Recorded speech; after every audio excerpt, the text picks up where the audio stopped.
আসসালামু আলাইকুম। বেশ কয়েকদিন হলো বৃষ্টির ফলে চারিদিকে সব ভিজে স্যাঁতসেঁতে হয়ে গিয়েছে। আমার খামারের জন্য যে ইটগুলো রেখে দিয়েছিলাম সেই ইটগুলো বৃষ্টির ফলে কাদা পানি লেগে ইটগুলো নষ্ট হয়ে গিয়েছিল। এই ইটগুলো মূলত আমি খামারে ব্যবহার করে থাকি। পানির যে পাত্র আছে সেই পাত্রের নিচে ব্যবহার করার জন্য আমি ইটগুলো এনে রেখেছি প্রতিবার। খামার শেষে আমি ইটগুলো বাইরে রেখে দিই, কিন্তু এবার এত বৃষ্টি হয়েছিল যে ইটগুলো এত নষ্ট হয়ে গিয়েছে, দুইবার করে ধুতে হচ্ছে আমাকে। প্রথমে ধুয়ে রেখেছিলাম, দ্বিতীয়বার আবার ধুতে হচ্ছে আমাকে। ইটগুলো ধোয়া শেষে আমি বাইরে আর রাখবো না, কারণ বাইরে রেখে দিলে আবার প্রতিদিন যেহেতু বৃষ্টি হচ্ছে, বৃষ্টির ফলে ইটগুলো নষ্ট হয়ে যাবে। তাই আমি ইটগুলো বাইরে না রেখে ভিতরে নিয়ে চলে আসলাম, কারণ ভিতরে রাখলে ইটগুলো সেফ থাকবে। প্রতিদিন খুবই বৃষ্টি হচ্ছে। আর আমি ইটগুলো আগামীকাল থেকে ব্যবহার করব, আজকে ব্যবহার করা যাবে না। আজকে লিটার হিসাবে আমি যেহেতু বালু ব্যবহার করেছি, তাই বালুতে ভেজা ইটগুলো দিলে আমার বালুগুলো ভিজে উঠবে।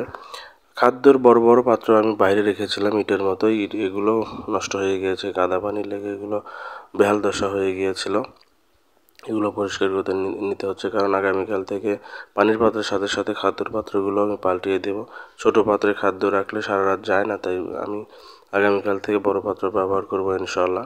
এই জন্য বড় পাত্রগুলো আমি নিয়ে নিলাম। বড় পাত্রগুলো 2-3টা পাত্র আমার ভেঙে নষ্ট হয়ে গিয়েছে, আগামীকাল আবার এগুলো কিনে নিয়ে আসতে হবে। বড় পাত্রগুলো ধোয়ার পর পটাশ পানি দিয়ে আমি ধুয়ে মুছে নিলাম, কারণ পটাশে জীবাণু কাটে। আর এগুলো ভিতরে নিয়ে এসে রেখে দিলাম যেন শুকানোর জন্য রেখে দিলাম। শুকানোর পর এগুলো ব্যবহার করতে হবে। মুরগির কাছে চলে আসলাম, এরপরে এসে দেখি মুরগির পাত্রে খাদ্য নিয়ে আসলাম। এসে দেখি মুরগির পাত্রে একটা পাত্রেও খাদ্য ছিল না। মুরগিগুলো বেশ কিছুক্ষণ হলো না খেয়েছিল। ব্রয়লার মুরগিকে না খেয়ে রাখলে একটা প্রবলেম দেখা দেয়, আমাশার পায়খানাতে প্রবলেম দেখা যায়, আমাশার মতো ভাব চলে আসে। তাই ব্রয়লার মুরগিকে না খাইয়ে রাখা যায় না দীর্ঘক্ষণ।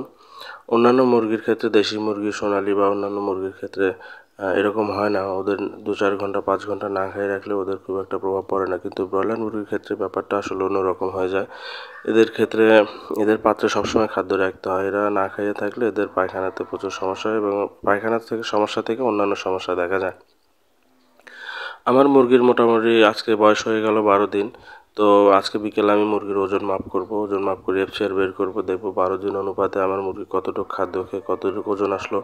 আমার মুরগিগুলো প্রতিদিন প্রায় এখন 55 থেকে 60 গ্রাম খাদ্য খাচ্ছে। দিনের খাদ্যের অনুপাত বেড়ে চলতেছে। তো আলহামদুলিল্লাহ এখন পর্যন্ত আমার মুরগি সুস্থ আছে এবং ভালো দেখা যাচ্ছে। মুরগির গ্রোথ ভালো আছে, ক্যাট দেখা যাচ্ছে না, ছোট বড় খুব একটা ভালো বোঝা যাচ্ছে না, সবগুলো একই সমান দেখা যাচ্ছে। যাক, সব কিছু আল্লাহর ইচ্ছা। সবাই ভালো থাকবেন। আল্লাহ হাফেজ। এতটুকুই।